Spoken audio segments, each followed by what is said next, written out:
One day after putting USC coach Steve Sarkisian on an indefinite leave of absence, USC announced that he has been fired, and athletic director Pat Hayden issued the following statement.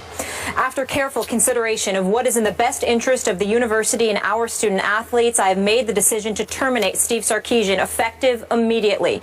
Through all of this, we remain concerned for Steve and hope that it will give him the opportunity to focus on his personal well-being. A player told ESPN via text on Sunday that Sarkisian showed up lit to meetings again today. Another source said he showed up Sunday morning and appeared not normal and then was told to leave. According to SB Nation, the coach checked himself into a residential treatment facility. Stephen A., what's your reaction to this? My initial reaction is sadness. Before I go any further, Skip Bayless, you have been on the record, which I deeply, deeply appreciate as a friend. You highlighting your family's issues and history with alcohol. Appreciate that. Do I have members of my family who've had issues with alcohol? Sure, but not to the level that you detailed about your family. So I am far from an expert on this particular situation. Drugs is the other side of it. I can speak on that. But alcohol is obviously a different drug that I'm not that familiar with. It is different. It is different, okay? Having said all of that, my heart goes out to the Sarkisian family and him himself. I hope that he gets the help that he needs. You don't wish this on anybody, and I'm certainly not going to sit up here and vilify and excoriate this man who clearly needs help. He doesn't need to be vilified. He doesn't need to be insulted. He doesn't need to be criticized because he has a problem. This is not an act of immaturity or anything like that. He clearly has an addiction. So with that being said, despite the fact that I sit here incredibly empathetic to his plight, his situation, and that of his family, USC made absolutely the right decision. He needed to go. As far as I'm concerned, it should have happened the moment they learned of these transgressions, the missed practice, showing up to a game drunk, all of those different things. It should have been immediately handled. The reason why I believe that wholeheartedly is because these are kids that we're talking about here. You cannot be a leader of young men if you cannot lead yourself. It's simply impossible. And although that's applicable to people in the world of professional sports, because they're grown men with families to feed, mortgages to pay, children to take care of, etc., you deal with it differently only from this respect. They can handle more than kids at a university, an institution of higher learning, supposedly can handle. You can't take that risk. You can't do that. I was speaking to my man Jeff, which both of you know, my godson Nicholas. Long Beach. That y'all met in. That's right. Okay. Nicholas could potentially be a big-time player, y'all. Like I asked Jeff, he said, Coach Sarkisian couldn't come into my house. You can't come into my house asking me to trust you with my child. So when you hear something like that, that says it all, that speaks to it, it is what it is. But what really has resonated through my mind over the last 24 hours, I'm wondering why Pat Hayden isn't out the door with him. Now, we appreciate the greatness of Pat Hayden at USC. We appreciate the fact that he bloated about USC, its tradition, what it stands for, and what we're supposed to be all about.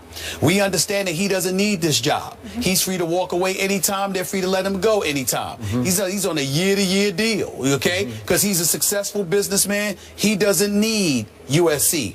And under no circumstances do I want to come across as an individual that in any way is trying to impugn the character and the integrity of Pat Hayden. Because I understand that as a man, meaning himself, what he stands for, by all accounts, he seems to be a very good man. But the dereliction of duty that he exercised in vetting Steve Sarkisian before hiring him is at the very least egregious.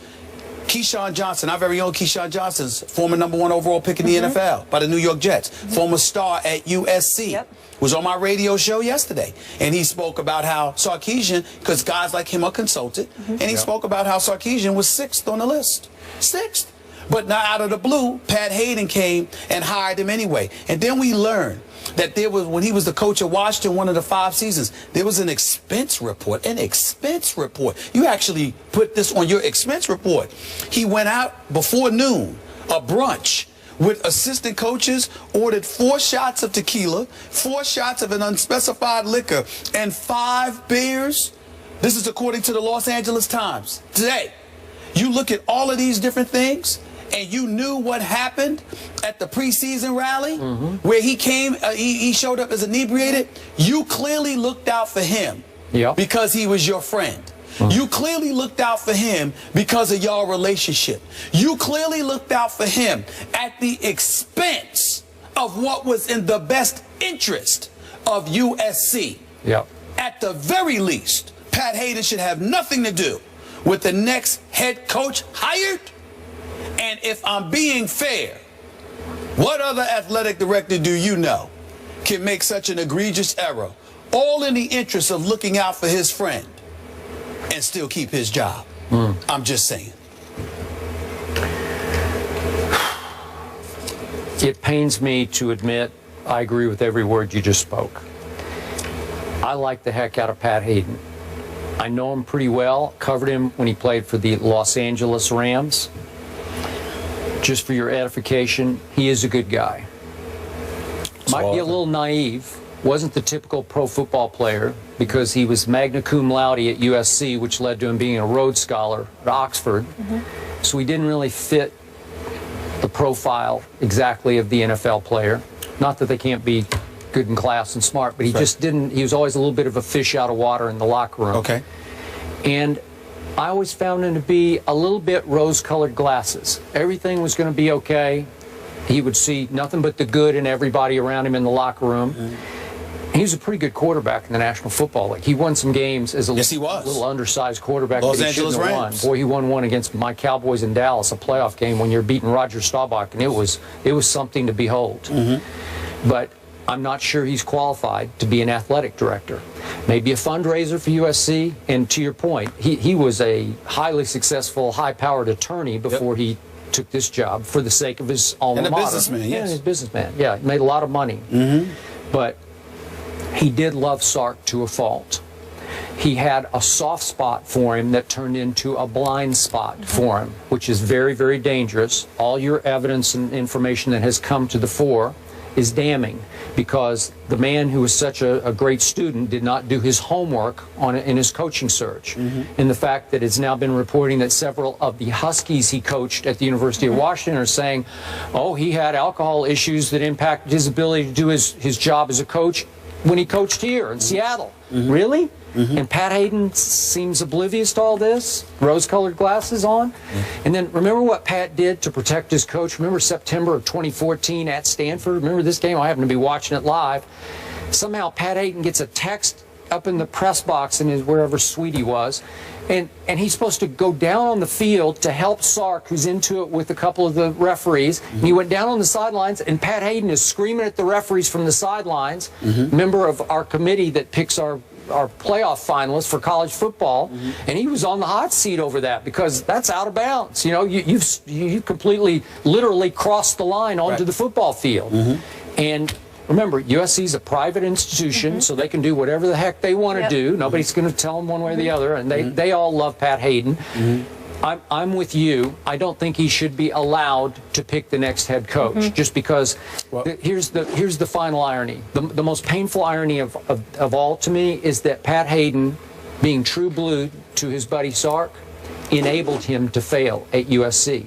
If he had used what the alcoholics called tough love back before the season started and put his foot down and said, you're going to rehab now. Absolutely. We will go interim. We'll pick somebody on our staff to get us through. I know we have a good team. We have a chance to have a great team, but we're going to get through this year, and then you're going to go fix yourself, we hope, and then you're going to come back next year. That would have saved his job. I'm pretty sure we were all sat back, right? And his career. Yeah, wouldn't we have all sat back and said, boy, it's a tough thing he's going through, but we'll wait and see how it turns out for next year for Coach Sarkisian. Am I right? Okay, he didn't let that happen. He let the wrong thing go out of too much blind love for Sarkisian. A couple of points I want to make based off of what you just said. Number one, I am not going to sit up here and speak about a man with such impeccable credentials, who is so revered, and act like, oh my goodness, he should be fired because he made a mistake, it was a dereliction of duty. It's not that. It's that Pat Hayden is about fairness. Pat Hayden is about what's right and wrong. No, he is. I agree. Any other You're institution that you point to, what athletic director do you know would get away with making such a number of egregious errors as it pertained to one individual? They wouldn't get away with it. Okay? You clearly shoved fairness and equity aside in an effort to engage in what some of us would view as nepotism. I'm looking out for my homeboy. I'm And looking out for this guy. As well. And so the Pete Carroll connection, of course, but Lane Kiffin had a Pete Carroll connection. It did not stop Hayden from firing him on a runway. That's true. On a runway off a plane. So I'm saying that's the other point that I wanted to point out about what you made, because you talked about the rose-colored glasses. And I'm going like this. Well, that's not entirely correct, Skip, because that's not what he had with Kiffin. He was pretty hardcore with Kiffin. There was no rose-colored glasses there. He was pretty hardcore. Well, I think Lane pushed him until he just couldn't be pushed anymore. I'm just saying, but Lane didn't push him like this. In a different way. Lane confronted him and challenged him. Lane confronted him and challenged him because Lane Kiffin was thinking about what he inherited post Pete Carroll, the pressures of succeeding the man, and on top of it all, still having to win full games with lesser than 85 scholarships because it was confiscated from them because of what transpired during the Pete Carroll era and all of this other stuff, even though a lot of people at USC think that was bogus. Nevertheless, Lane Kiffin was in his face saying, whoa, whoa, whoa, I understand where you're coming from, but look at what I'm having to deal with. So you get rid of him. Ed Orgeron goes 7-2 in 9 games. He did. Had a great relationship with the players, had great relationships at USC. Pete Carroll said, Pat Hayden said no. No. Then, like Keyshawn Johnson said, we got numerous candidates to look at. You bypassed all of these dudes to go with who was number 6 on my list and most people's list, because even though he was in Washington 5 years, they called him 7-win Steve / Sark or whatever, because he couldn't get above the 7-win plateau. Although he started from nothing there. I understand that. He started from nothing. It was a mess. He did all of that. All I'm saying is, you do all of that, and Pat Hayden brings you in. You not only didn't demand that he seek help, you glossed over it. And by the way, let me ask you this, Skip, to end my point about this. Didn't you just say magna cum laude? Rhodes Scholar? USC Rhodes Scholar, yep. Doesn't Pat Hayden strike you as a relatively thorough individual? I would say he is. I would think you would have to be to achieve what he did. Are we to sit here? Is there anyone else you know that have those kind of credentials that would be accused of not doing their homework? That's what I said. Hold on, wait a minute. What I'm saying is this. How do we know he didn't do his homework? How do we know he did do his homework and said, I'm going to bring my boy in here anyway? See, that's where it gets tight. Because am I really to believe this is an expense report? Yeah. That's what an Maybe he expense didn't report. think it was a problem, though, like alcoholism. Maybe he thought the guy likes to party. I am in no way saying that Pat Hayden said, I know you got a problem, so I'm going to bring you here anyway. What I'm challenging is this notion, you knew nothing? Okay. You knew nothing? Yeah, okay. If we on the East Coast, I'm not Keyshawn Johnson. You I don't give a damn about USC. Okay, I like going to their game. The one game against Stanford, I love Southern California and watching a football game in 90-degree, 100-degree weather. It was actually kind of fun. But let's be clear, I'm not losing any sleep over USC. So why is it? And I knew about Sarkisian. So how do you not know Pat Hayden? You didn't know? Really? All right. I find that hard to believe. To answer you with fairness and objectivity. Please. I know a lot of people who have covered Sark, who know him personally as a reporter-to-coach relationship. They love this guy. He is lovable. When he came here before the season started and visited, even we had Ryan Clark on the show, met him over at the hotel and just loved him. How can you not like him? Skip, I had him on my radio show. I sat down with him for 20 minutes. It's the only time I've ever interviewed the man. I actually love the guy. I mean, it was a pleasure talking to him. That's the point. But what I'm saying to you is this. Nobody's challenging whether he's lovable or not. I'm saying, you Pat Hayden, you knew nothing. Well, you knew. Tell me you loved him and you just didn't think it was a problem. But this notion that he was completely oblivious, we know about it on the East Coast, so we ain't paying attention to USC. How do you not know? It's impossible to me that this man didn't know this stuff. He did it. He hired him anyway. And that's why I agree with my man, the great Paul Feinbaum, who basically called for Pat Hayden to dismissal and said at the very least he should have nothing to do with the hiring of the next head coach. And I completely agree with that. I'm with you. I completely agree with that. And as you mentioned, Mr. USC Keyshawn was saying last night on Countdown, no more Pete Carroll coaching tree. We really need to get the right guy in here. And Keyshawn would know. He would know. The Trojan War airs tonight that the executive produced. Good point. That's right. We have another big-time coaching vacancy. Steve Spurrier leaves South Carolina. We'll tell you why the head ball coach retires mid-season. That's after the break.